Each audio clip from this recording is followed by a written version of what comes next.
திமுக ஆட்சிக்கு வந்து 5 ஆண்டுகள் முழுமையாக நிறைவடையக்கூடிய ஒரு தருவாயில் இருக்கும். இன்னும் சில நாட்களில் தேர்தல் அப்படின்றது தமிழகத்திற்கு வரப்போகிறது. இதில் திமுக வேணுமா வேண்டாமா அப்படின்ற விவாதம் தான் இப்போ பெருசாக எழுந்துக்கிட்டு இருக்கு. இதே கொஞ்சம் அப்படியே நம்ம ஃபாஸ்ட் ஃபார்வர்ட் பின்னாடி போய் நம்ம 5 ஆண்டுகளுக்கு முன்னாடி இதே நேரத்தில் திமுக தமிழகத்துக்கு நிறைய வாக்குறுதிகளை கொடுத்தாங்க. அப்படி கொடுத்த வாக்குறுதிகள் எல்லாம் நிறைவேற்றிருக்காங்களான்னா கண்டிப்பாக இல்லைன்னு தான் நம்ம சொல்லணும். அப்படி என்னென்ன வாக்குறுதிகள் கொடுத்தாங்க, எதெல்லாம் நிறைவேற்றலை அப்படின்றத நம்ம கொஞ்சம் கொஞ்சமாக இப்போ பார்க்கலாம். முதல்ல மாணவர்களுக்கு அவங்க என்ன வாக்குறுதி கொடுத்தாங்க? 2 முக்கியமான வாக்குறுதி கொடுத்தாங்க. ஒன்று, கல்வி கடனை வந்து ரத்து பண்ண போகிறோம் அப்படின்னு ஒரு பெரிய வாக்குறுதி கொடுத்தாங்க. இப்போ இருக்கக்கூடிய துணை முதல்வர் உதயநிதி ஸ்டாலின் அவர்கள் அப்போ போகிற இடத்துல போல நாங்கள் உங்களுடைய கல்வி கடனை நாங்கள் ரத்து பண்ணிவிடுவோம். கல்வி கடன் மட்டுமா சொன்னார், தங்க கடனை ரத்து பண்ணிவிடுவோம், விவசாய கடனை ரத்து பண்ணிவிடுவோம், அந்த மாதிரி நிறைய கடன்களை ரத்து பண்ணிவிடுவோம் அப்படின்னு போகிற இடம் பூரா சொன்னார். ஆனால் எதையுமே அவர் செஞ்ச மாதிரி தெரியல. இந்த திமுக அரசு 5 வருஷமாக மாணவர்களை நயவஞ்சகமாக ஏமாத்திருக்குன்னு தான் நம்ம வந்து சொல்லணும். ஏன் அப்படி சொல்கிறேன்னா, இவங்க 5 ஆண்டுகளில் மாணவர்களுக்கு தேவையான உரிய வேலை வாய்ப்பை உருவாக்கி கொடுக்கவே இல்லை. பல நிறுவனங்கள் அப்படின்றது வேறு வேறு மாநிலத்தை நோக்கி சென்றுக்கிட்டு தான் இருக்குது. இந்த சூழ்நிலையில் மாணவர்களுக்கு இந்த கல்வி கடனை தள்ளுபடி பண்ணியிருந்தாங்கன்னு வச்சுக்கோங்களேன், அவங்களுக்கு ஒரு ரிலீஃப் இருக்கும். ஏன்னா காலேஜ் முடித்த அடுத்த நாளே வட்டி கட்ட வேண்டிய சூழ்நிலையில் அவங்க இருப்பாங்க. இந்த கல்வி கடனை ரத்து பண்ணியிருந்தாங்கன்னா அவங்களுக்கு ஒரு ப்ரீத்திங் ஸ்பேஸ் கிடச்சிடும். குறைஞ்சபட்சம் 2 வருஷம் வேலை இல்லாதவங்களுக்கு கல்வி கடன் ரத்து பண்ணுறோம், கொஞ்சம் ஃபில்டர் பண்ணியாத மாணவர்களுக்கு வந்து இந்த கல்வி கடனை ரத்து பண்ணியிருந்துருக்கலாம். அந்த மாதிரி எந்த ஒரு முனைப்பையும் திமுக அரசு எடுத்த மாதிரியே தெரியல. வெறுமனவே தேர்தலுக்கு முன்னாடி ஒரு கவர்ச்சிகரமான ஒரு வாக்குறுதியை மட்டும்தான் கொடுத்தாங்களே தவிர அதுக்கான எந்த ஒரு துருமையும் கிள்ளி போடாத ஒரு நிலைமையில தான் இருக்காங்க. இன்றைக்கி பல இளைஞர்களோட வாழ்க்கை அப்படின்றது ரொம்ப மோசமான நிலைக்கு தள்ளப்பட்டிருக்கு. இதுக்கு முழு காரணம் திமுக தான் சொல்லணும். 2வது ஒரு முக்கியமான விஷயம் என்ன பண்ணாங்கன்னா, மடிக்கணினி வந்து அதற்கு முன்னாடி இருந்த அதிமுக அரசு பள்ளியை முடிக்கக்கூடிய மாணவர்களுக்கு மடிக்கணினி வந்து கொடுத்துருந்தாங்க. நிறைய பேருக்கு அது ஒரு பயனுள்ளதாக இருந்தது. ஏன்னா இப்போ நம்ம டெக்னாலஜி நிறையா வளர்ந்துருச்சு, நிறைய விஷயத்த தேடி படிக்க வேண்டிய இடத்துல இருக்கிறோம். முந்திலாம் புக்கை மட்டும் தான் நம்பியிருந்த இடத்துல இப்போது லேப்டாப்போ மொபைலோ இருந்தாங்கன்னா வீட்லேயே உட்காந்து எல்லா விஷயத்தையும் தேடி படிக்கக்கூடிய ஒரு நிலைமையில் இருந்தாங்க. நிறைய அறிவை வளர்த்துக்கிறதுக்கான ஒரு வாய்ப்பாக இருந்தது. ஆனால் இந்த திமுக அரசு வந்தோன்னு என்ன பண்ணாங்கன்னா, லேப்டாப் கொடுக்குறதையே சுத்தமாக நிப்பாட்டிட்டாங்க. கேட்டால் நாங்கள் டேபு கொடுக்குறோம் அப்படின்னு சொன்னாங்க. ஆனால் டேபு கொடுத்தாங்களானே தெரியல. அதுக்கான ஒரு முயற்சியை எடுத்த மாதிரி தெரியல. இப்போ எலெக்ஷன் முடியறதுக்கு கொஞ்ச நாளைக்கு முன்னாடி நாங்கள் மடிக்கணி கொடுக்குறோம் அப்படின்னு சொல்லி மறுபடியும் ஊரை ஏமாத்திருக்காங்களே தவிர உண்மையிலே 4 வருடங்களாக எல்லா மாணவர்களுடைய வாழ்க்கையிலையும் திமுக அரசு பெருசாக விளாண்டுருக்கு அப்படின்னு தான் சொல்லணும்.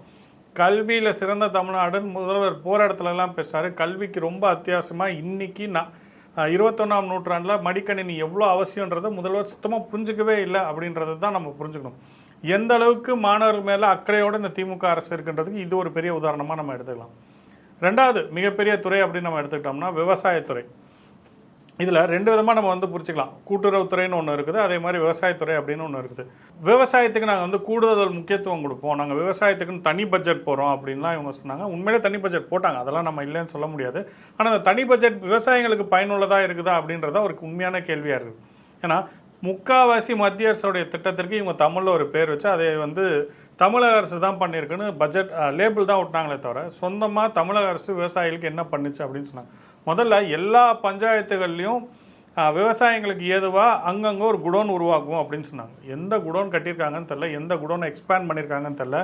இதுக்கெல்லாம் ஒரு வெள்ளை அறிக்கை விவசாயத்துறை அமைச்சர் கொடுத்தாருன்னா பரவாயில்ல. விவசாயத்துக்கு தனி பட்ஜெட்லாம் ஒதுக்குறாங்க, நாங்கள் இவ்வளோ கோடி ஒதுக்குறோம் அவ்வளோ கோடி ஒதுக்குறோம்னு சொல்கிறாங்க.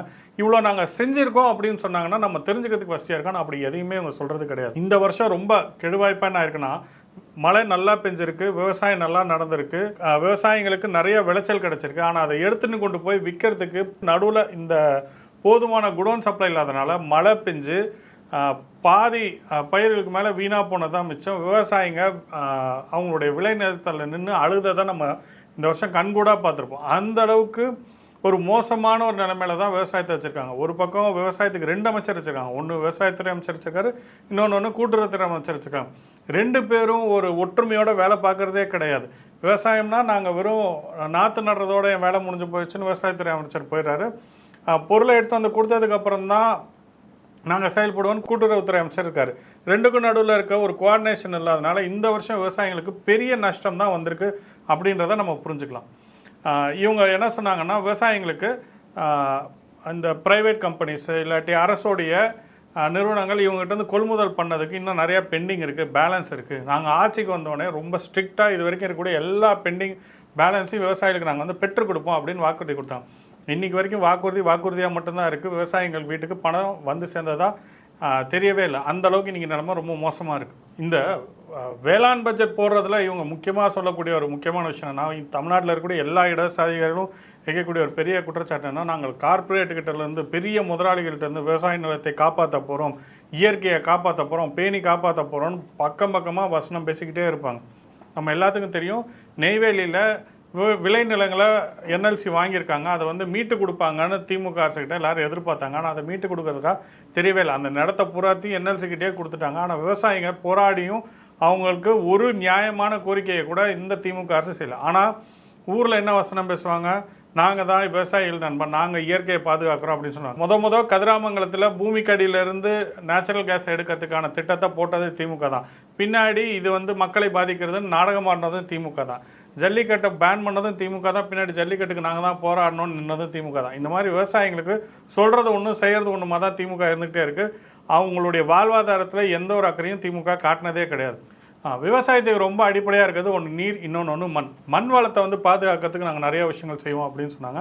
ஆனால் அதுக்கான எந்த ஒரு முயற்சியும் செய்யலை. ஆனால் மத்திய அரசு மாறாக என்ன பண்ணியிருக்குன்னு பார்த்தீங்கன்னா, சாயில் ஹெல்த் கார்டு அப்படின்னு ஒன்று கொடுத்துருக்காங்க. இது மூலிமா இந்த மண்ணில் இந்த காலகட்டத்தில் இதை நீங்கள் பயிர் பண்ணலாம் அப்படின்றத டிஜிட்டலைஸ் பண்ணி புது தொழில்நுட்பத்தை பயன்படுத்தி அந்த விவசாயிகளுக்கு லாபகரமாக நடத்துக்கிற அளவுக்கு மத்திய அரசு ஒரு சிறப்பான செயல்திட்டத்தை பண்ணிக்கிட்டு இருக்கு. ஆனால் திமுக அரசு என்ன பண்ணியிருக்கு, வழக்கமாக லேபிளாவது ஒட்டுவாங்க, இந்த தடவை லேபிள் கூட ஒட்டுறாரு.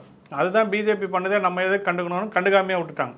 நீருக்கு என்ன பிரச்சனை அப்படின்னு பார்த்தீங்கன்னா, இந்த இப்போது முதல்லலாம் பெரிய லெவலில் வாய்க்கால் வெட்டிட்டு இருந்தாங்க, அப்புறம் ஏரி குளம் இதெல்லாமே வெட்டிட்டு இருந்தாங்க. ஆனால் இன்றைக்கி தொழில்நுட்பம் கூடியிருக்கிறதுனால சொட்டு நீர் பாசனம் இந்த மாதிரி பல புதிய டெக்னாலஜிஸ்லாம் கொண்டு வந்திருக்காங்க. திமுக 5 வருஷத்துக்கு முன்னாடி என்ன சொல்லியிருந்தாங்கன்னா, இந்த சொட்டு நீர் பாசனம், ட்ரிப் ஃபார்மிங் இந்த மாதிரி நிறைய விஷயங்கள் இருக்குது.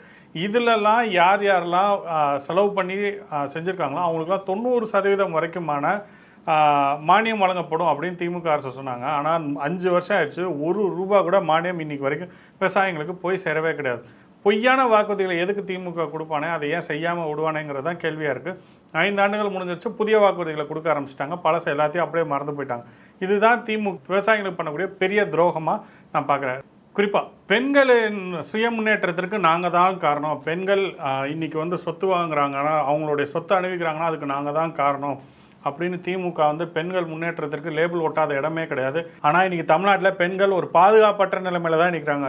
2 வயசு குழந்தைலேருந்து 70 வயசு வரைக்கும் இருக்கக்கூடிய பாட்டி வரைக்கும் பாதுகாப்பற்ற நிலைமையில தான் திமுக இருக்குது. போதை கலாச்சாரம் அப்படின்றது ரொம்ப அதிகப்படியாக இருக்குது. பெண்கள் தனியாக 8 மணிக்கு மேலே வெளியில் வர முடியாத ஒரு நிலைமையில தான் இன்றைக்கி தமிழ்நாடு இருக்குது. அந்த அளவுக்கு மோசமாக தமிழ்நாடுடைய சட்ட ஒழுங்காக இந்த திமுக அரசு கொண்டு போய் நிப்பாட்டியிருக்கு. ஆனால் 5 வருஷத்துக்கு முன்னாடி இவங்க பெண்களுக்கு என்னென்னலாம் சொல்லியிருக்காங்க அப்படின்றத நம்ம கொஞ்சம் பின்னாடி போய் பார்க்கலாம். இவங்க என்ன சொன்னாங்கன்னா, மகளிர் சுய உதவி குழுக்கு நாங்கள் வந்து 25% வரைக்கும் மானியம் வழங்குகிறோம் அப்படின்னு சொன்னாங்க. அதுக்கப்புறம் பெண் தொழில் செய்யணும்னு நினைக்கிறவங்களுக்கு நாங்கள் 50,000 முதல் ₹1,00,000 வரைக்கும் நாங்கள் வந்து கடன் கொடுக்குறோம் அப்படின்னு சொன்னாங்க.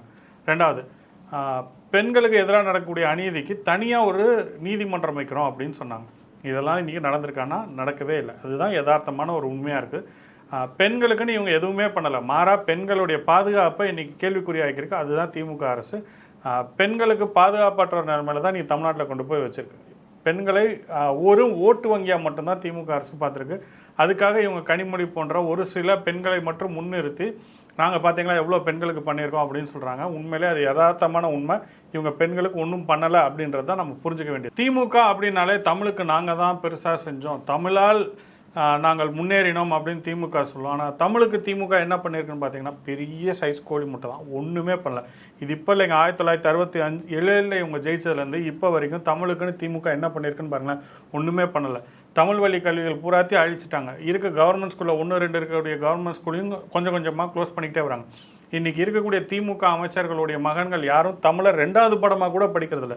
அதுவும் ரொம்ப மோசமான ஒரு விஷயம் என்னன்னு பார்த்தீங்கன்னா, கல்வித்துறை அமைச்சருடைய மகனே தமிழ் பாடம் படிக்கிறதுல ஃப்ரெஞ்சு மொழியை தான் எடுத்து படிக்கிறார்.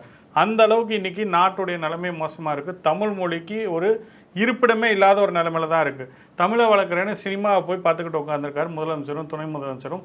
இது எப்படி தமிழ் மொழியை வளர்க்கும் அப்படின்றது தெரியல, நம்ம அவங்களுடைய பார்வைக்கே விட்டுறலாம். குறிப்பாக இவங்க என்ன சொன்னாங்கன்னா, செம்மொழி ஆய்வு மையத்தை நாங்கள் வந்து மீட்டு உருவாக்குவோம் அப்படின்னு சொல்லி திமுக அரசு சொன்னது. வழக்கமாக நாங்கள் செம்மொழி மாநாடு நடத்தினோம், அது நடத்தினோம் அப்படின்லாம் பேசுவாங்க. அதோட தொடர்ச்சி என்ன பண்ணாங்கன்னா செம்மொழி ஆய்வு மையம் ஒன்று வைக்கிறேன் அப்படின்னு சொன்னாங்க. நான் அப்படி எதுவும் வச்ச மாதிரி தெரியல. மாறா மத்திய அரசு என்ன பண்ணிருக்குன்னு பார்த்தீங்கன்னா 100 கோடி ரூபாய் செலவு பண்ணி central institute of classical Tamil அப்படின்னு சொல்லிட்டு ஒரு நிறுவனத்தை உருவாக்கிருக்காங்க. ஏற்கனவே இருந்த நிறுவனம் தான். இப்போ அது வந்து ரொம்ப பெருசாக ஒரு பில்டிங் கன்ஸ்ட்ரக்ட் பண்ணி சோழன் ஒரு பக்கம் கொண்டு போய் வச்சிருக்காங்க. நல்ல பெரிய பில்டிங் தான். நான் கூட அதுக்கு ஒரு தடவை போயிருக்கேன். அங்கே வந்து பல விஷயங்கள் தமிழுக்கு அவங்க ஆய்வு பண்ணிட்டு இருக்காங்க. இப்போ திருக்குறளை பல மொழிகளை மொழிபெயர்க்கிறது யாருன்னு பார்த்தீங்கன்னா இந்த நிறுவனத்துடைய வேலை தான். அதே மாதிரி தமிழில் அறியப்படாத பல ஆய்வுகளை மேற்கொள்றதுக்கு இந்த நிறுவனம் செயல்பட்டு கொண்டு வருது. பல புதிய புதிய விஷயங்கள்லாம் அங்கே மாநாடு நடத்துகிறாங்க, சின்னதாக ஃபோரம் பண்ணுறாங்க. இளைஞர்கள்கிட்ட போய் தமிழை கொண்டு போய் சேர்க்கறதுக்கான வேலைகள் எல்லாத்தையுமே இங்கே செஞ்சுக்கிட்டு இருக்காங்க. இது பார்த்தீங்கன்னா மத்திய அரசுடைய நிறுவனம். தமிழ்நாட்டில் திமுக இந்த 5 வருஷம் ஆட்சியில் வந்து ஏதாவது ஒரு தமிழ் பல்கலைக்கழகம் ஓப்பன் பண்ணியிருக்கான்னு சொல்லுங்கள். ஓப்பன் பண்ணியிருக்கவே மாட்டாங்க. ஆனால் என்ன சொல்லுவாங்க, சமஸ்கிருதத்திற்கு இவ்வளோ செலவு மத்திய அரசு பண்ணியிருக்கு, தமிழுக்கு என்ன பண்ணியிருக்கு அப்படின்னு கேள்வி கேட்பாங்க. இவங்க போய் ஒரு ப்ரொபோசல் வைக்கலாம், நாங்கள் தமிழுக்கு தமிழ்நாட்டில் ஒரு 6 யூனிவர்சிட்டி வைக்க போகிறோம், எனக்கு ஃபண்டு கொடுங்கன்னா கொடுக்க தான் போகிறாங்க. எங்கே கொடுக்காம எப்போ போகிறாங்க? ஆனால் அந்த மாதிரி எந்த ஒரு ஆக்கப்பூர்வமான விஷயத்தையும் திமுக செஞ்சதே இல்லை. மாறா மத்திய அரசை குறை சொல்கிற ஒரே வேலையை தான் திரும்ப திரும்ப செஞ்சுக்கிட்டு இருக்கு. கேட்டால் தமிழால் நாங்கள் வளர்ந்தோம் அப்படின்னு டயலாக் மட்டும்தான் பேசுவாங்க. தமிழுக்கு இவர்கள் செய்தது மாபெரும் துரோகம் அப்படின்னு தான் சொல்லணும். தமிழை வச்சு பிளப்பு நடத்தினவர்கள் தான் இவர்கள். தமிழுக்காக ஒன்றுமே செய்யவில்லை. திமுகவுடைய நிரந்தர ஓட்டு வங்கி அப்படின்னு எல்லாராலையும் சொல்லக்கூடியது யாருன்னா அரசு ஊழியர்கள் தான்.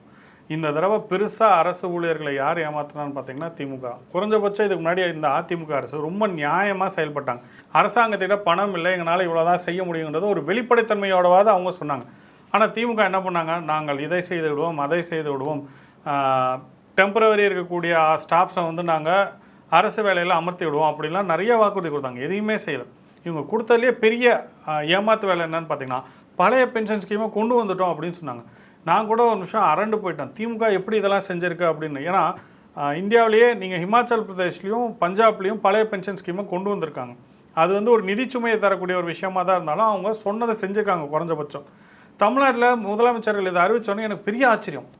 என்னது பழைய பென்ஷன் ஸ்கீம் வந்துருச்சா அப்படின்ற அளவுக்கு தான் இருந்தது. அப்புறம் அதை போய் நம்ம கொஞ்சம் படித்து பார்த்தோம்னா மத்திய அரசுடைய புதிய பென்ஷன் ஸ்கீம் என்பிஎஸ் அப்படின்றதுக்கு இவங்க ஒரு புது பேர் வச்சுருக்காங்க, டாப்ஸ் அப்படின்னு சொல்லிட்டு.